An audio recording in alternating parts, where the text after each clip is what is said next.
Hi everyone and welcome to this week's video. This is a really important one. I get asked all the time. I was on the mat today in my yoga class and an area of tension would not dissolve. There was an area of discomfort that would not move on. What do I do? It's so frustrating. How do I get it to relax? How do I get it to move on? And I want to address this because I want to help you understand how you can transition and move through those kinds of experiences and make your whole practice a lot more enjoyable. But much more than that, I want you to be able to understand how golden these moments are and how important these experiences are on the mat.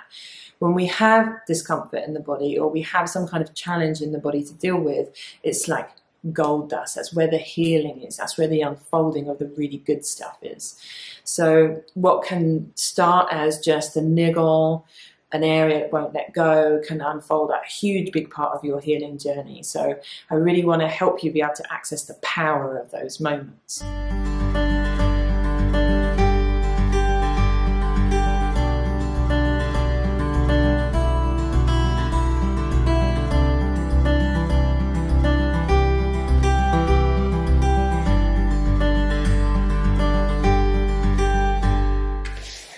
So the first thing that I want to talk about here is trusting the body's own innate intelligence. We have totally forgotten that our body knows what it's doing.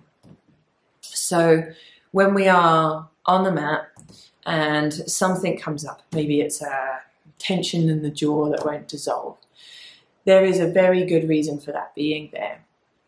And if it's not resolving, there's also a very good reason for that.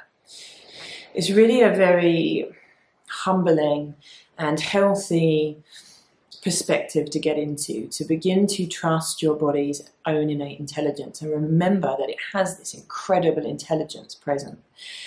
All of the processes that have to go on in your body without you being there to control it and oversee it, just for you to be able to breathe for the next few seconds, is an absolute miracle.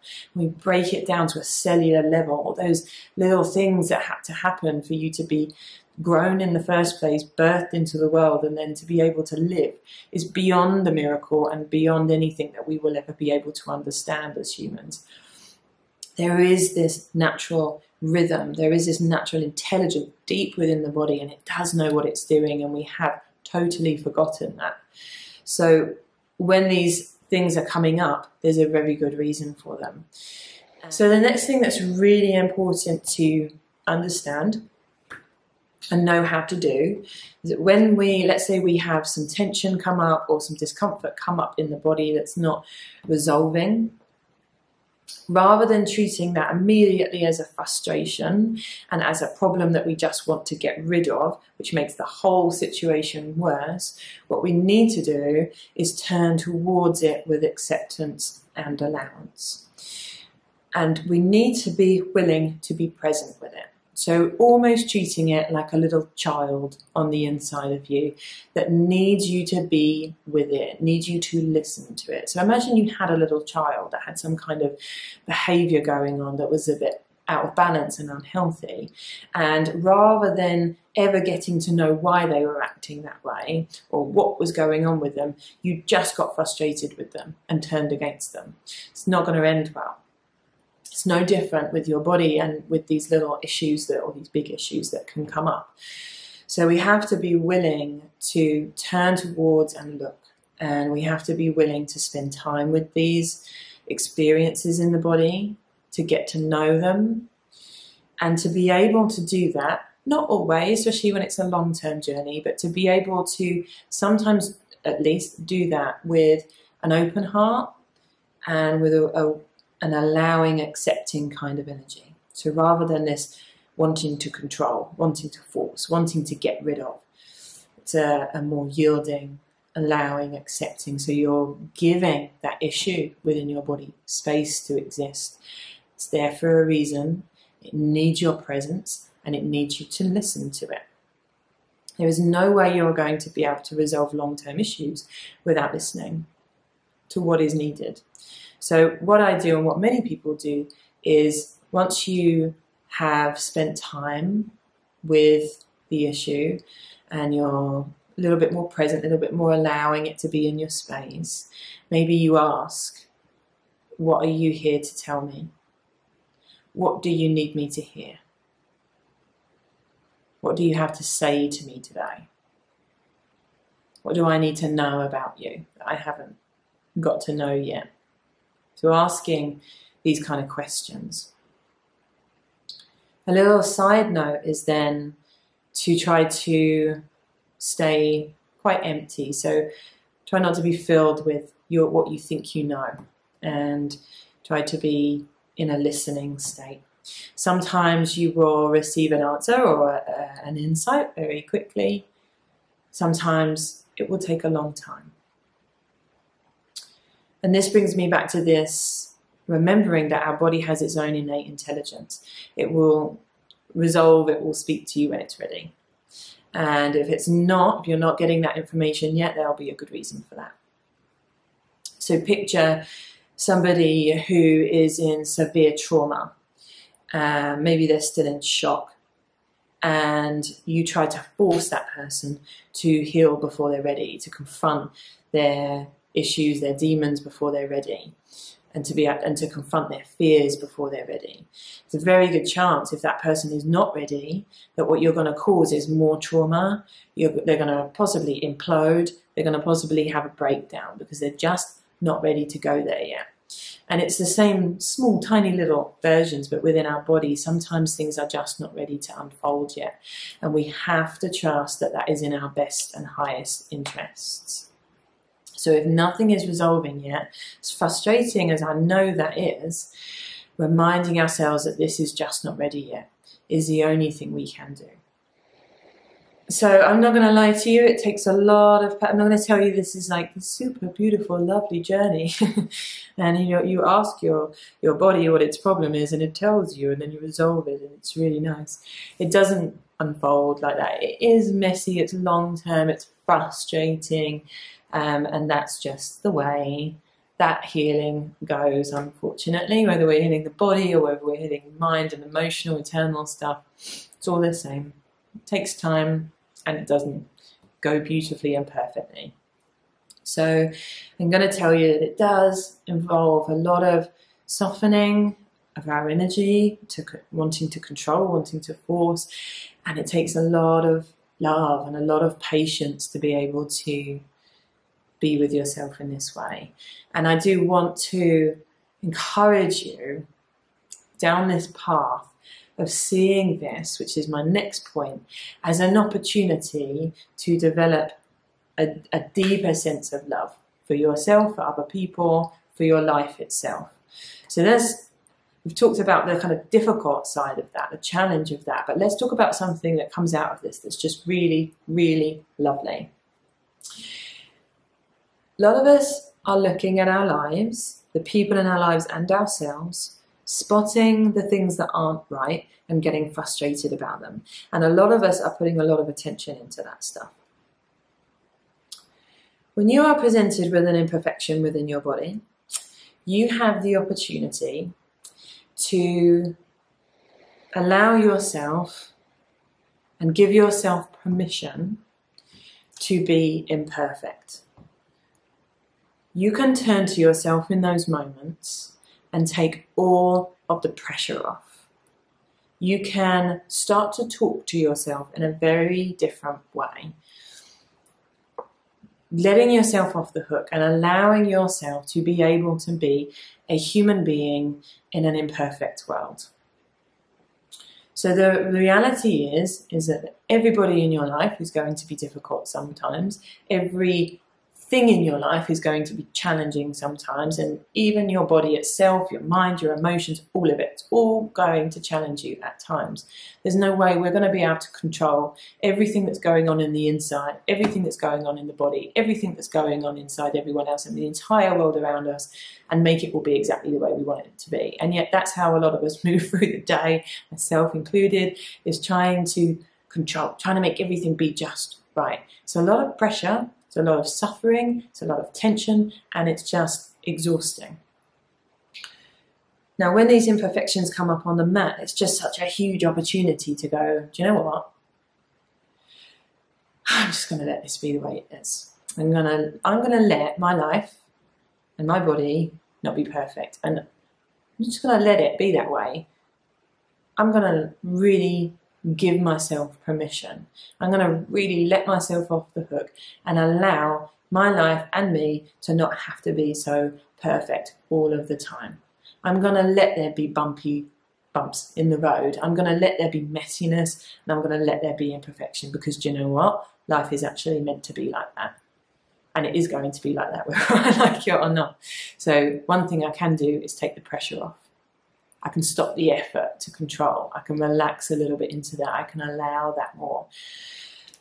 It's not always easy again, but it's a really lovely part of it. I've certainly found that when I haven't been perfect on the mat, and I have given myself permission to not be perfect, that's changed everything for me, top to bottom. Especially for those of you out there who, like me, might be quite perfectionistic. This is huge, huge, to just turn to yourself and say, I'm okay as I am. Right now, in this moment, even if you just do it when you're on the mat, right now I don't have to be anything else. I don't have to please anyone, not even myself. I don't have to change anything. I don't have to fix anything. I don't have to control anything. Just for this moment, I'm going to put that all down, and I'm just going to let things be imperfect. So when you go down the other route, which a lot of us do a lot of the time, and that is to stubbornly turn against the thing that's there. I do not want you to be there. How do I get rid of you? When we turn towards ourselves and our body in that way, you're not perfect enough. This is not the way I want it to be. How do I fix you? How do I change you? How do I get rid of this thing that I don't want to be there? It's not only an indication towards yourself that you're only lovable when you're perfect, but what you will find is like an equal and opposite reaction, whether it be from the body, or let's say you were dealing with, I'm going to use me and my husband as an example. So I know if I'm like stubbornly trying to force him to do what I want him to do, he'll feel that energy, and it will create feelings of defensiveness and protection, quite rightly, in him. He will then get stubborn back at me, which will make me get stubborn back at him. And as long as we both stay rigid and forceful, we stay locked into that energy exchange. And then I notice the moment one of us softens, the other one softens, and then we soften and soften and soften, and then we find resolve. Same with the body. So if you turn towards your issues in your body, or actually your issues in your mind and your emotions in this way, with this forceful, stubborn, judgmental kind of energy, with impatience, not only are you sending yourself and your body the message that you are only okay when you're perfect, you are also locking yourself into a pretty unenjoyable energy exchange. I try to approach them with a softness, with a, not just you're wrong and I want you gone, but a why are you here and what can I do to help resolve this? Very, very different energy, a much softer energy. And you're not just present with, this is really important side note, you're not just present with this issue in your body, or an issue in the mind or the emotions, with this energy of like, okay, hurry up though. Like, I'll be here with you for like a minute, but like, then can you go, you know? It will sense that. So it has to be a real total allowing and kind of giving in and willing to be present. Even a willingness that, you know, if this never resolves itself, I'll be happy. Which feels impossible, but it's not. I promise you it's not. So again, imagine a child, and a child is crying, and you are sitting with that child to be present and calm that child down, but at the same time you're checking your watch and giving off the energy that you do not have time for this. Imagine how that child's going to feel in that situation. Are they going to feel completely, that you're completely present? Are they going to feel your presence? Are they going to feel your loving energy?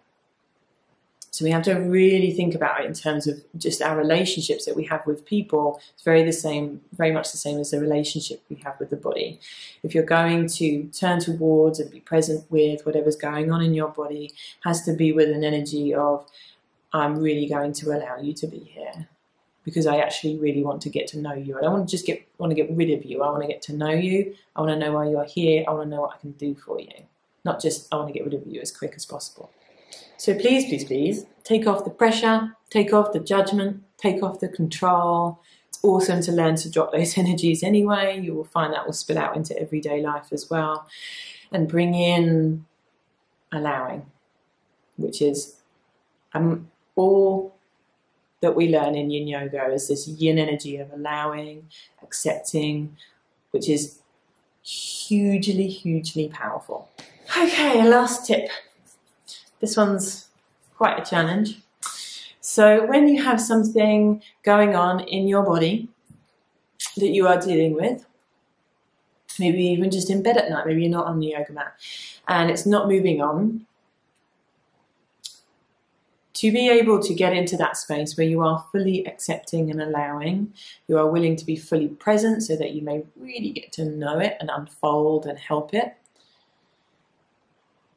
Ask yourself the question, maybe even write down a list of what is good about this. And if you're dealing with something really challenging in your body right now, you may have just super rolled your eyes at me. So I get it, I really do. I've had a lot of physical challenges myself and pain and discomfort. So I'm going to give you a list of possible reasons why these challenges are good, and just to get you started, and then maybe you might sit down before you go to bed and you might write some of these things out for yourself, and over time you build up a list of reasons why you can see this actually needs to be here. This isn't just something to reject, this is something to learn from. So I'm going to take my example of my neck injury. So having this neck injury here is causing me to turn my attention towards my body. I'm actually really glad that I have this kind of a system working. If my body didn't let me know when something was wrong, I wouldn't be able to resolve it, and it would possibly get worse and worse and worse to the point of no return. Are you glad that your car has little lights in it that lets you know when something needs looking at? Or would you rather just not know until you break down? So that's a good thing. This is causing me to turn my attention towards me. My and everyone else's energy tends to go out into the things that need to get done and the people that we need to deal with. Our energy goes out away from us. When we go through any kind of healing crisis, we are forced to turn our attention back in on ourselves, which takes us to a place where we learn to start to love ourselves. And sometimes we get really big issues in our body because we really are not good at stopping and listening and turning our attention towards ourselves. So sometimes the body has to really scream at us until we will do that. But it's a good thing. My body is causing me to turn my attention towards me, to take care of me, to put effort and energy and time into my healing journey, which honestly I wouldn't have done unless I had to, because I'm busy. I am honestly learning to value these challenges that come up, because I know that when I resolved past challenges, I'm really glad they happened, because I learned so much from them, and after them I had a much happier experience on this planet.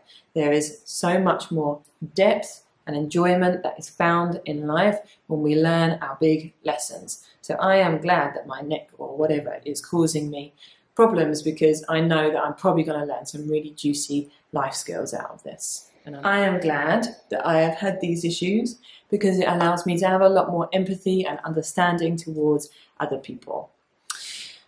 So if we never suffered, we would never be able to understand other people's suffering. That's a good thing. I understand that better now. This is also making me someone who is skilled at living. If I had never suffered, I would not know how to resolve suffering. I would not know how to heal. I would not know how to live more skillfully. So this is adding depth to me. So there's a few ideas, the kinds of things that can come up. It might even be, I am glad that my neck hurt today because it caused me to ask my husband for a neck massage, which gave us a few minutes of quality time.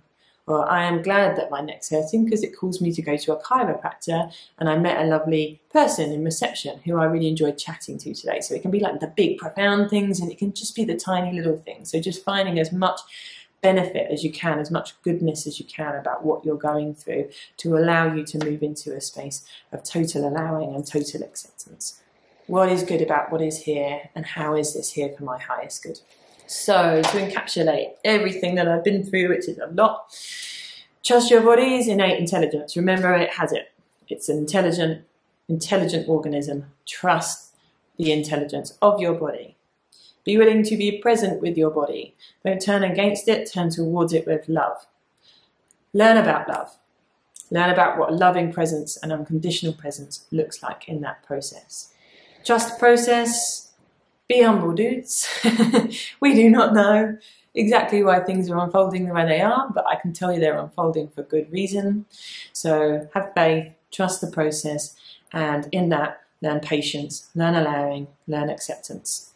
Remember that life is not supposed to be perfect. It is supposed to be messy. It is supposed to have challenge. Learn to take the pressure off. Learn to take the controlling off, the judgment off. Learn to be more soft, more allowing, more yielding, to flow with life rather than fight against it, which is the ultimate lesson in yin.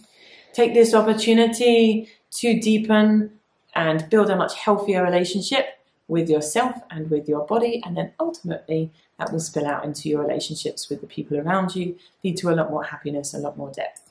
Spot along the way why this is for your highest good and how this is unfolding perfectly for you. Look back to past lessons and notice how other unfoldings in your life were for your highest good, even if you couldn't see it at the time. And my last note, guys, is just reminding you to be super humble about the fact that we do not know why things are unfolding the way they are. So I hope all of that was helpful. There's a lot in there, and I could probably talk to you for the next week about all of this. Maybe I will build an online course around all of this and go into a lot more depth. So let me know, guys, in the comments below if that's something you would like. Please, please, please ask your questions, challenge me, put it all down there in the comments, because this is one of those subjects that needs a bit of back and forth. If you enjoyed this content, hit the like button. That really helps me to be able to build up what I'm doing and get it out to more people. I post weekly videos, so often these are yin yoga classes in which you can practice everything we've gone through today. Often it will be meditations, and a lot more I'm doing now, these kind of more tutorial type videos. So I do that weekly. If you want to keep up to date with all of that, hit the subscribe button, and if you hit the little bell next to it, then you will get a notification each time a video goes live, so you can keep up with it all. And then lastly, I have a 21-day challenge. So 21 days of yin yoga. They are short classes to allow you to fit them into your routine. They're emailed to you daily. They're suitable for anyone, even if you've never done a yoga class before. So if you want to sign up to that, I will pop the link below. It's completely free. And other than that, guys, have a beautiful journey and a lovely day. And I look forward to seeing you back here again soon. Namaste.